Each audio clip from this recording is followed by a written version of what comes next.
ఆంధ్రప్రదేశ్ రాష్ట్రంలో ముఖ్యంగా ఈ యొక్క అభినవ దుర్యోధనుడు లోకేష్ గారి నాయకత్వంలో అంటే ఏ రకంగా కౌరవ సామ్రాజ్యం అంతా దుర్యోధనుడు శాసిస్తున్నాడో ధృతరాష్ట్రుడిని పక్కన పెట్టి ఆ రకంగా చంద్రబాబు నాయుడు గారిని పక్కన పెట్టి ఈరోజు ఈ దుర్యోధనుడు లోకేష్ గారి నాయకత్వంలో జరుగుతున్నటువంటి ఈ రెడ్ బుక్ పాలన చూస్తే ఆశ్చర్యం వేస్తూ ఉంది.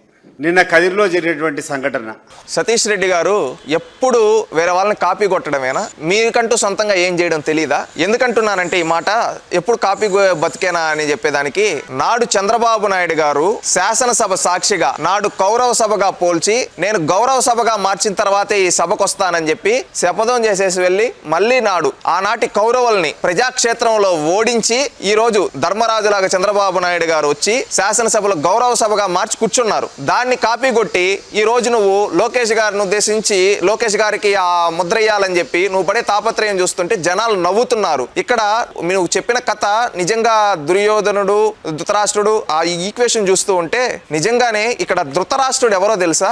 ఒక మహిళ అనుకుంటే దుర్యోధనుడు తన తల్లిపైనే కోర్టులో ఆస్తి కోసం కేసులు వేసి తన తల్లిని వేధిస్తూ ఉన్నాడు. ఎవరో తెలుసా? జగన్మోహన్ రెడ్డి గారు ఆస్తి కోసం అదేదో మొన్న కూడా కేసులు వేసి కోర్టులో నడుస్తూ ఉన్నాయి. ఇక్కడ తల్లిని వేధించే దుర్యోధనుడు జగన్మోహన్ రెడ్డి, ఆ తల్లి కడుపు బాధ ఎలా ఉంది, ఆ తల్లి బయట చెప్పుకోలేకపోతా ఉంది, ఏం చేస్తారు ఈ రాక్షసుడని. అలా ఉంది సతీష్ రెడ్డి గారు. మీరు పులివెందల నుంచి వచ్చారు. మీరు గతంలో 20 ఏళ్ళగా తెలుగుదేశం పార్టీ మీకు అన్ని విధాల అవకాశాలు కల్పిస్తే ఆ పార్టీని ఈ రోజు నిస్సిగ్గుగా మీరు బురజల్లుతూ ఉన్నారంటే మీ రాజకీయాల్లో మీకు విలువలు లేవనేది దాన్ని బట్టి అర్థమవుతూ ఉంది. ఎందుకంటే విలువలు లేని రాజకీయ నాయకుడు నువ్వు కూడా ఈ రోజు పురాణాల గురించి చెప్తూ ఉంటే నీ పులివెందల ప్రజలే నవ్వుతున్నారు. ఒకప్పుడు మా ప్రాంతానికి నీళ్లు ఇచ్చింది, మమ్మల్ని ఆదుకునేది చంద్రబాబు నాయుడు అని చెప్పి ఈ రోజు అదే చంద్రబాబు నాయుడు గారిని ఆయన తనయుని నువ్వు దిగజార్చి మాట్లాడుతున్నావంటే నువ్వు ఎంత దిగజారిపోయావో నిన్ను చూసి కడప జిల్లా ప్రజలందరూ నవ్వుకుంటున్నారు. ఇంత దిగజారిపోయాడేంద్రా, ఆఖరికి నేను ఎవరిపైన అయితే పోరాటం చేస్తానో రాజీ పన్నానో వాళ్ళ కాళ్ళ దగ్గరికి వెళ్ళిపోయిన సతీష్ రెడ్డి ఈ రోజు నీతులు చెప్తున్నాడా అంటున్నారు. ఒకటి,